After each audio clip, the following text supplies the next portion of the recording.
विनय न मानत जलधि जड़, गए 3 दिन बीत, बोले राम सकोप तब, भय बिन हुए न प्रीत। जब सीता माता जी को रावण हर ले गया, अपहरण कर ले गया और लंका लेके चला गया, तो किष्किंधा से लंका तक पहुंचने के लिए विशाल समुद्र को पार करना पड़ता था, जो कहा जाता है कि 100 योजन में था, लगभग 1200 किलोमीटर में था।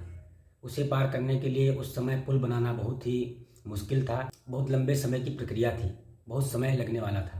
इसलिए श्री राम जी ने समुद्र जी से विनती की, उनसे प्रार्थना की, कई दिनों तक प्रार्थना की कि आप हमें रास्ता दें ताकि हमारी सेना और हम समुद्र के उस पार लंका के पास पहुंच सकें। कई दिन बीत गए, भगवान श्री राम जी समुद्र की प्रार्थना करते रहे कि रास्ता दे दें, सामने आए, पर समुद्र माने नहीं, कोई सामने नहीं आया।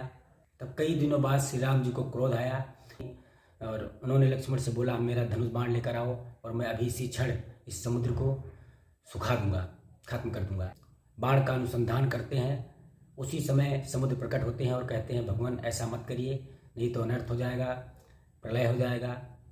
समुद्र में बहुत सारे जीव जंतु हैं, वो सब भी मर जाएंगे समुद्र के सूखने से, और मैं आपको रास्ता भी नहीं दे सकता क्योंकि ये प्रकृति के नियमों के खिलाफ है।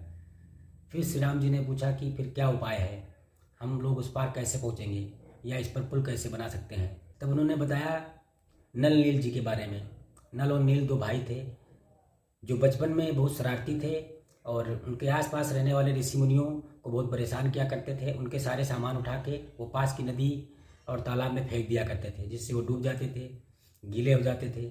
इससे एक ऋषि ने क्रोधित होकर उनको श्राप दिया बाल्यकाल में ही कि आज के बाद जो कुछ भी तुम पानी में फेंकोगे वो डूबेगा नहीं, तैरता रहेगा। नल और नील विश्वकर्मा जी के पुत्र थे, जिसने रावण की लंका बनाई, श्री कृष्ण जी की द्वारिकापुरी बनाई थी। वही विश्वकर्मा जो जिनको मानते हैं कि पूरी दुनिया बनाई है, उन्हीं के पुत्र थे। भगवान जी ने नल और नील को बुलाया और कहा कि जब तुम्हारे अंदर ये कला थी तो तुम लोगों ने बताया कि नहीं। तो नल नील ने कहा कि हम विश्वकर्मा जी के पुत्र हैं और अपने मुंह से अपनी विशेषता या अपनी बड़ाई नहीं करते हैं, और ये तो हमारे लिए एक श्राप था, श्राप के बारे में क्या बताते। तब श्री राम जी ने कहा कि श्राप या गलतियाँ या कोई बुरा समय हमारे लिए कभी कभी अवसर भी बन जाता है। तुम्हारा श्राप आज हमारे लिए वरदान है। इस प्रकार पुल का निर्माण शुरू हुआ। वानर सेना पत्थरों पर श्री राम लिख के लेकर आती और नल और नील उसे अपने हाथों से पानी में, समुद्र में रखते जाते और वो तैरते रहते। इस तरह से विशाल महासागर पर एक ऐतिहासिक पुल का निर्माण किया गया, जिसे पार करके श्री राम जी और उनकी सेना लंका पहुँचे और रावण से युद्ध किया, अधर्म पर धर्म की और असत्य पर सत्य की विजय का पताका लहराया।